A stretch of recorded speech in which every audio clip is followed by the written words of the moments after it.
नमस्कार दोस्तों, स्वागत है आपका करंट अफेयर्स मंत्रा के इस यूट्यूब चैनल पर। आज हम लूसेंट का पार्ट 6 करेंगे जो कि एमसीक्यू सीरीज चल रही है। अगर आपको पार्ट 1 से पार्ट 5 तक देखने तो आप प्लेलिस्ट में विजिट कीजिएगा। चलिए तो आज का सेशन शुरू करते हैं। ग्रेनाइट की गणना किस प्रकार की चट्टानों में की जाती है? अधोवितलीय या प्लूटोनिक? भूगर्भ में विशाल आकार की गुंबदाकार आग्नेय चट्टान को किस नाम से जाना जाता है? वैथोलिथ। जानवरों, वनस्पतियों एवं सूक्ष्म जीवों के अवशेष किस प्रकार की चट्टानों में पाए जाते हैं? अवसादी चट्टान।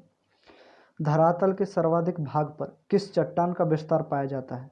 अवसादी चट्टान। भूपृष्ठ पर कितना प्रतिशत भाग अवसादी शैलों से ढका है? 75%।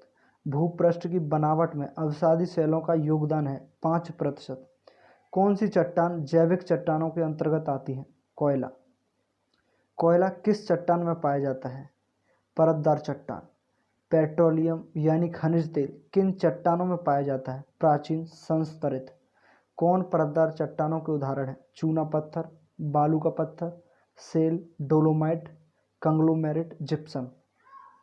पृथ्वी के आंतरिक भाग में किस चट्टान का निर्माण अधिक ऊष्मा और दबाव से हुआ है? कायांतरित चट्टान। बलुआ पत्थर परिवर्तित होता है क्वार्टजाइट में। चूना पत्थर का कायांतरित रूप है संगमरमर। नीस चट्टान किस कोटि की है? परिवर्तित। बेसाल्ट के रूपांतरण के फलस्वरूप किस चट्टान का निर्माण होता है? एम्फीबोलाइट। कौन से रूपांतरित चट्टान के उदाहरण हैं? Slate, शीस्ट, phyllite. स्लेट और संगमरमर हैं कायांतरित चट्टान। अग्नि चट्टान कौन सी है? ग्रेनाइट। रूपांतरित चट्टानों की उत्पत्ति किन चट्टानों से होती है? आग्नेय और तलछटी दोनों। कौन से रूपांतरित चट्टानों के उदाहरण हैं? स्लेट, स्फटिक, संगमरमर। अपक्षयन की कौन सी एक प्रक्रिया यांत्रिक और रासायनिक दोनों अपक्षय की है? जल योजन। अधोलिखित कौन सी चट्टान में जीवाश्म नहीं पाए जाते हैं? ग्रेनाइट। कौन सा एक वितलीय आग्नेय शैल का उदाहरण है? ग्रेनाइट। कौन सा मृत शैल है? आग्नेय। क्वार्टजाइट किसका कायांतरित है?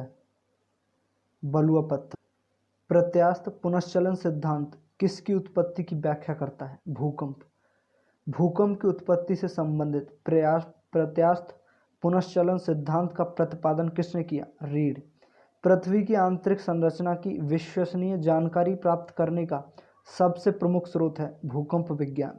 भूगर्भ में जिस स्थान पर भूकंपीय तरंगों की उत्पत्ति होती है उस स्थान को क्या कहा जाता है? भूगर्भ केंद्र, भूकंप केंद्र।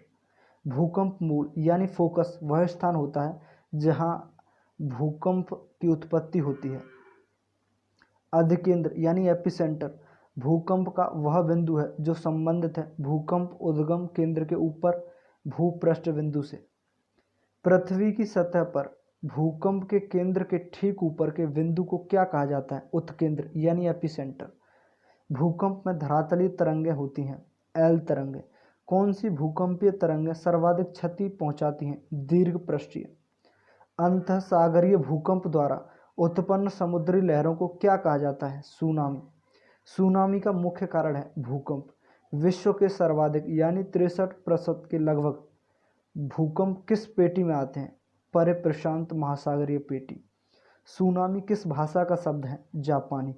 तरल पदार्थों से होकर न गुजरने सकने वाली भूकंपीय लहर कौन सी है? एस तरंगे। रिक्टर स्केल का प्रयोग किसके मापन के लिए किया जाता है? भूकंप की तीव्रता।